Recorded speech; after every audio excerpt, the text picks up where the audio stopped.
Buenas noches, mi nombre es Iván Andrés Flores Flores, estudio Derecho en la Universidad de Pamplona y actualmente estoy cursando el primer semestre. El tema que vas a poner hoy va a ser Derecho Romano, bueno, de la materia del Derecho Romano, y unos aspectos fundamentales de este. El Derecho Romano abarca del año 753 a.C. hasta el siglo VI después de Cristo, o sea, de nuestra era.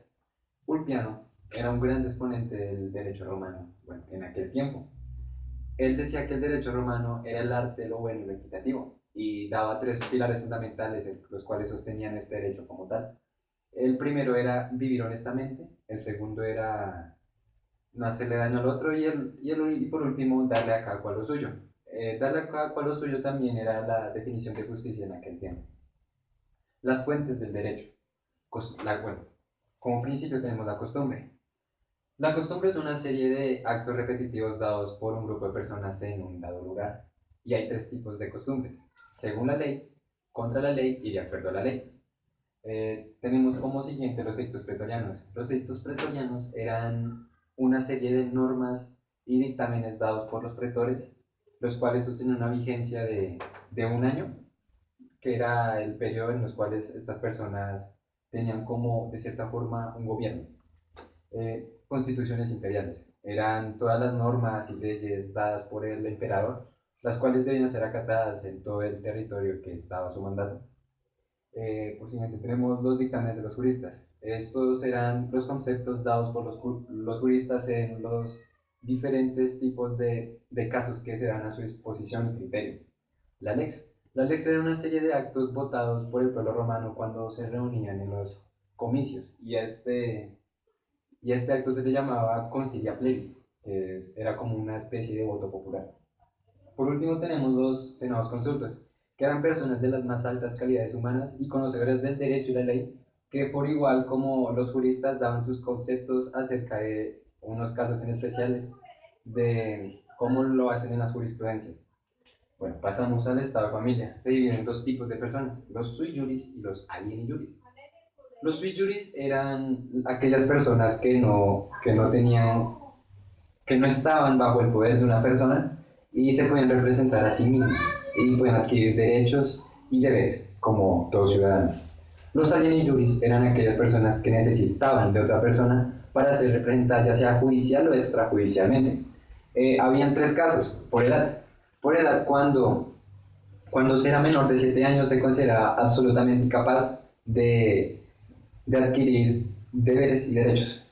Y después de los 8 años hasta los 25, hasta los 24, perdón, era relativamente incapaz. Podía hacer cierta clase de cosas, pero no tenía como tal todos los derechos que tiene un ciudadano.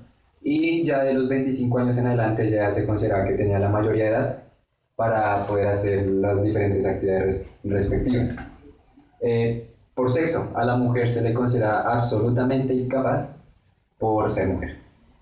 Por condición, existían varios tipos de condiciones. Por los locofuriosis, los mentecatti y los disipadores, eran tres. Los locofuriosis eran aquellas personas que eran, de cierta manera, tenían una enfermedad mental y no podían, o sea, no tenían conocimientos de sí mismos. Los mentecatti eran aquellas personas que tenían lucidez, o sea, tenían un tiempo de lucidez. Y los disipadores eran aquellas personas adictas a los juegos o al licor, que no podían manejar su dinero. Bueno, por siguiente tenemos el matrimonio en Roma. Este tenía unos requisitos. Como primero tenemos el ius connubii. El ius connubii era el derecho a contraer la justa nuptia, que era el matrimonio. Y esto era adquirido por los ciudadanos romanos. Y para ser ciudadano también había unos requisitos. Ser plenamente capaz, que no hubiera ninguna oposición entre ellos dos para poder casarse. El consentimiento, que debía ser dado por el pater familia.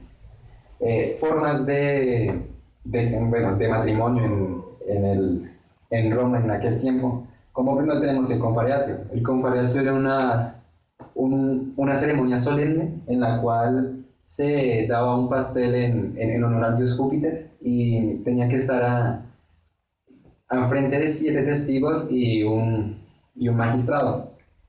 Y estos debían coger una tira de cuero de una res, de lavar, y enrollar, y los tenían que unir, los tenían que amarrar, y eso era considerado como el matrimonio.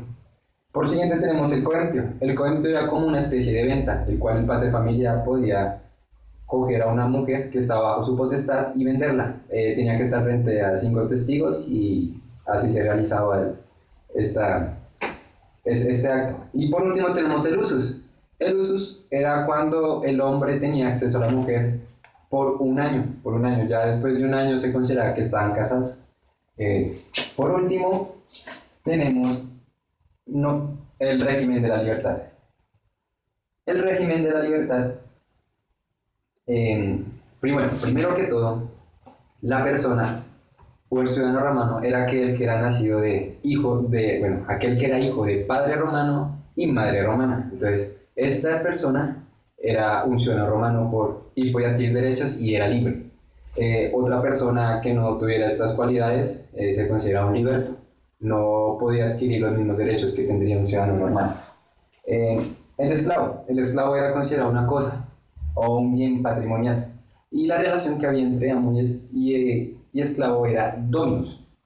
Dominus. Y cuando el amo daba cierta libertad al esclavo, a este se le denominaba liberto. Pero el amo, si llegase a necesitar otra vez al esclavo, lo podía volver a coger como si nada y volvía a ser su esclavo. Bueno, tenemos ahora por último los peregrinos. Como primero tenemos los latiniverteres, que eran aquellos que vivían en el antiguo Latium y estaban bajo el poder del derecho romano en ese tiempo.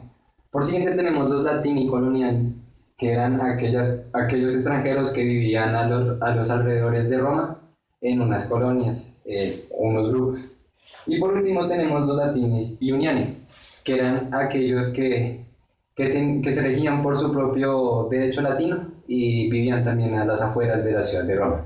Bueno, para concluir, el derecho romano ha sido la base de todo el derecho conocido ahora, aunque el derecho que tenemos es una combinación entre el derecho romano, germánico y francés. Ha aportado mucho y es la base del derecho, el derecho público y el derecho de la propiedad. Muchas gracias.